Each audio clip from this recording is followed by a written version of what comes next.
నిజము నిప్పు లాంటిది. ఎప్పటికైనా నిజమే గెలుస్తుంది. నిజం తప్పకుండా బయటకు వస్తుంది. నిజం బయటకు వచ్చిన రోజు మనం ఎవ్వరము తప్పించుకోలేము. ఎన్ని విధాలుగా ప్రయత్నం చేసినా తప్పించుకోలేము. భగవంతుడు అనేటోడు పైనుంచి చూస్తూనే ఉన్నాడు. నిజాన్ని ఏదో ఒక రూపకంగా బయట ఖచ్చితంగా పెడతాడు.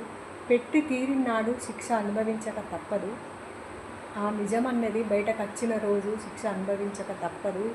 ఎవరైనా లోకంలో ఎవ్వరమైనా శిక్ష తప్పకుండా అనుభవించాలి. నిజాయితీగా ఉండి చూడు, అప్పుడు ఎవ్వరికి భయపడవలసిన అవసరం లేదు. దేవుడికి కూడా భయపడవలసిన అవసరం లేదు.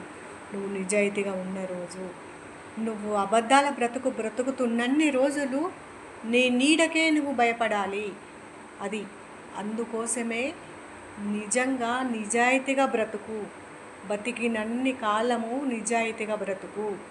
నీ నీడకు నువ్వు భయపడవలసిన అవసరం లేకుండా బ్రతుకు. ఆ బ్రతుకుకు నీకు అర్థం ఉంటుంది. నీ జన్మ నువ్వు భూమి మీదకి వచ్చినందుకు అదొక అర్థం ఉంటుంది. నిజాన్ని నిరూపించే ప్రయత్నంలో ఎన్ని ఆటంకాలు, ఎన్ని ఎదురు దెబ్బలు వచ్చినా కూడా మనం భయపడాల్సిన అవసరం లేదు. ఎదుర్కోవాలి ఏ సవాలుకైనా. అందుకోసమే ఎప్పుడు నిజాయితీగానే ఉండు. దేనికి లొంగకు. లొంగినవనుకో నీ పతనము ప్రారంభమైనట్టే. అందుకోసమే దేనికి లొంగకూడదు.